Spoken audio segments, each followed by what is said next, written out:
Yes. Yeah, Chiranjeev. Yes. Second encounter. Yes. Yes.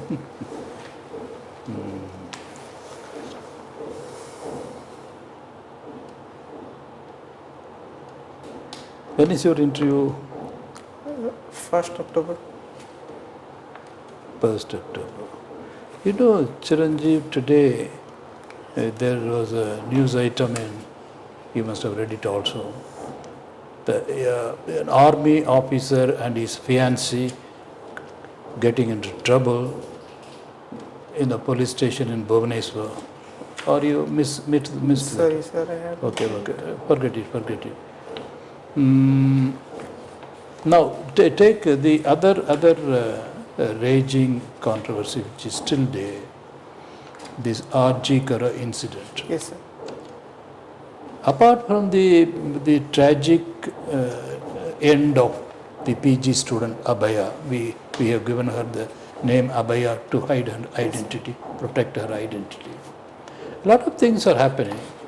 It is possible to analyze these things or look at it in terms of the various institutions involved. Yes, sir. August 9th, today we are on August 21st, it's 40 days and more, 40 days have gone, it is a death, unnatural death. Yes, sir. It could be rape and murder and could be gang rape also, though in law there is nothing like that. But then if you just look at that one incident in the capital of the Bengal, Kolkata city, and the response of the public is one thing, the agitating doctors is one thing, but the response of the various institutions involved, Yes. how they responded to the incident. And then 40 days down the line, have we put the issue on its proper course, or we have confounded the issue and compromised the basic principles of administration, public administration? Subsidiarity principle, for instance.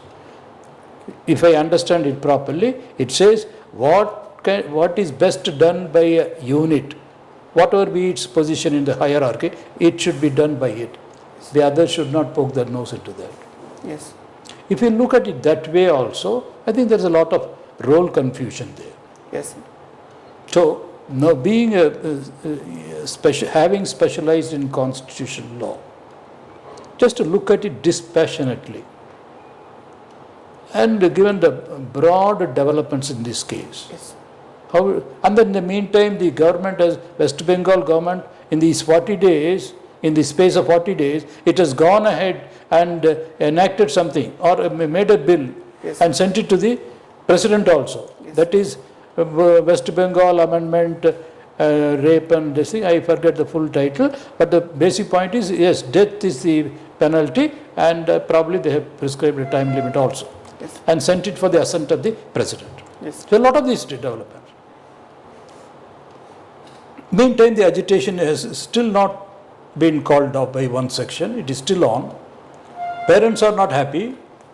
There is one accused there, and the accused Sanjay Roy has been endorsed by the CBI also.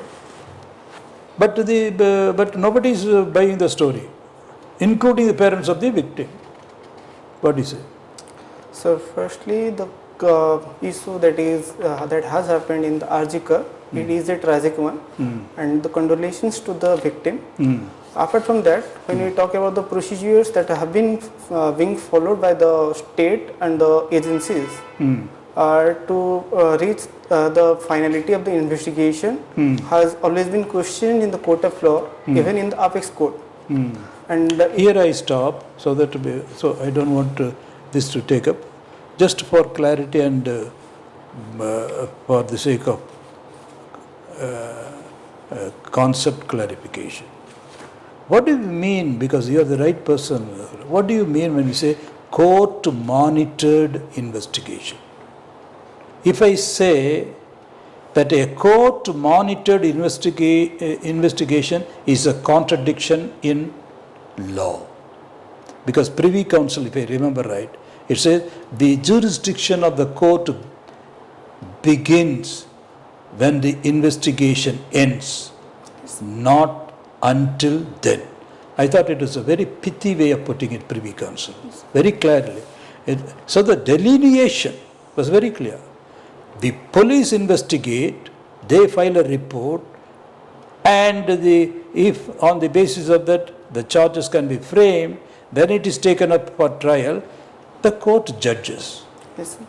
The finding of the police, the investigation is adjudged upon by the court. Yes. But here, even as the investigation begins, the court is monitoring the investigation. So, if we look at the history of the apex court, we have seen many instances, be it the High Court or be it the apex court, the Honorable Supreme Court, we have seen many instances in which the Honorable Court has stepped in to ensure complete justice happen. For example, we can take in the case of Husainaira Khatun versus State of Bihar, or in the case of PUCL versus Union of India, we have seen the Honorable Court have set guidelines, made regulations which is not in the domain of the court. It is the domain of the executive. The court steps to the domain of executive mostly in cases it is generally told as judicial activism, but it generally tends to actively participate in the matter of executive when it feels that the procedures are not being completely followed, or the justice, the way it needs to be investigated, or just the case. Here, just one statement, and I think we can stop it, because the danger of it getting deeper. You see, Privy Council, when it made, the jurisdiction of the court does not begin until the police have done and completed their investigation. Why? There is a purpose, there is a principle behind it. Yes. Because the prosecutor himself cannot be the judge, Yes. much less the executioner. If you are the prosecutor, judge and the executioner, you all mix it up, then there is a danger, sure danger of justice miscarrying. Today the Supreme Court, or for that matter even High Court, monitor, yes, there are a number of precedents, that is precisely the point we are making.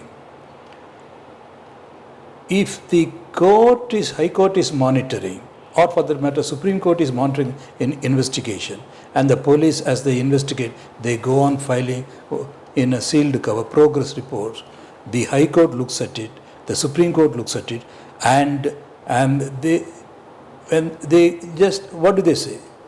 They keep quiet, they cannot comment upon it, but they are looking at it. It becomes a kind of an endorsement. And thereafter the trial courts, who are much below in the hierarchy of the judicial system, can they go against it?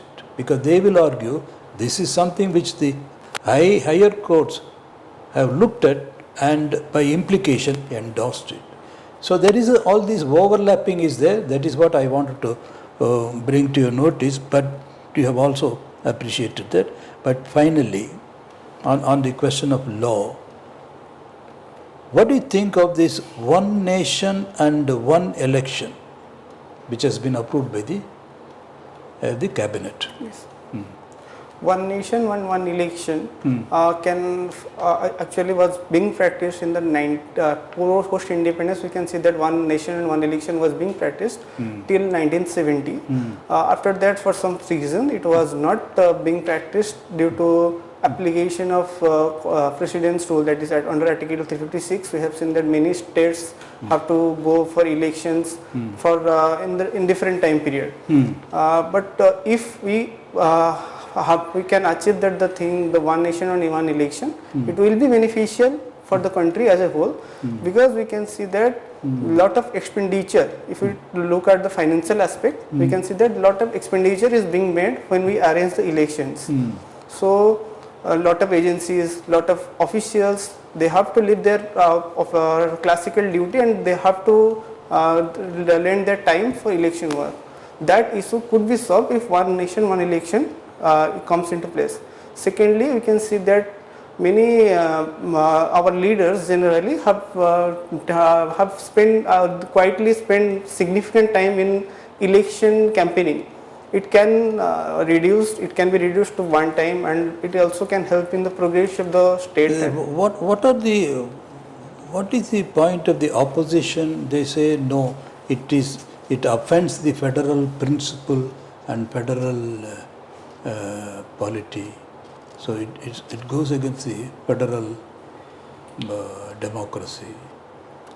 Sir, the contentions being raised by the opposition is that it is against the federal principle of the state, as they feel that they should have a say in one nation and one election. At the same time, many states have also actively agreed to participate in one nation and one election. There are various reasons for being given by the political parties, but if we look at the overall aspect, it will be beneficial in the long term. Good. And now, do you think it is time we switched over from the parliamentary democracy to presidential form of democracy, in keeping with the same spirit, one nation, one election kind of a thing? The presidential form could take us faster into the era of development, more decisiveness. So parliamentary system of government or parliamentary system of democracy comes with its own benefits. At the same time, presidential form of democracy. If we look at the debate in which constitutional makers, while deciding whether we should adopt presidential form of democracy or parliamentary form of democracy, they chose parliamentary form of democracy because it was convenient and easier for the people to understand. But if we suddenly switch from parliamentary to presidential form of democracy, such issue which was being addressed in the constitutional assembly debate still exists, that it will be a difficult task to make people understand about the presidential democracy and make them follow the principles in which the voting takes place. It will be a difficult task, since currently about if you take an average, about 30% of Indian population is still not eligible to read and write. Sir, good. Okay, Chiranjeev, can you tell something about what is the difference between an executive magistrate and a judicial magistrate? Yes, sir. You're a law graduate, I think you can enlighten us on this. Yes, sir. An executive magistrate and judicial magistrate have different domain of functioning. Judicial magistrate is one who is, although both judicial magistrate and executive magistrate are still given in the CRPC. If we talk about criminal procedure code, both about executive magistrate and the judicial magistrate, it is given in the CRPC. But if we look at the functioning, they both function in the different aspect. Judicial magistrate adjudicates matter of law, while executive magistrate generally adjudicates matter of revenue. At the same time, it executes the order of judicial decisions. So there is a major difference. They belong to different category as a whole. Do they have a cadre like your judicial magistrate has a cadre? Similar executive magistrate has a cadre? No, sir. Executive magistrate has a cadre. It is not in the name of executive magistrate. The persons who get qualified under civil services generally join as executive magistrate with the time. Okay. Normally we see that Tahsildars are mostly given the executive magistrate cadre. A role to inquest a dead body or something like that. Yes, sir. Is a kind of thing. But does it go up to the higher ranks also? No. Sorry, sir, I don't have any idea about it, but as far I know, it doesn't go to the higher rank. It is in this rank only. Yes, it is. Executive magistrate is generally given the duty as per the law. As far as my understanding in the CRPC, it has limited responsibilities and duties. What is the function of Lokpal? Why Lokpal has been created as a position, and what is the function of this? Lokpal and Lokayukt, they both generally came into prominence in the year of 2013-14 after the protest. But if we look at their history, that dates back to 1965, and 1960s, I don't know the exact date, exact year, but Lokpal and Lokayukt are generally are known as the generally they have been appointed to look at the if look at the practices which are corrupt in nature. They have given wide range of power to investigate and inquire upon any matter of corruption that they seem fit. They can take matters suo motu if they feel that any corruption has been happened, and the powers of Lokpal extends to the higher authorities, even to the head of the executive, even to the head of the government.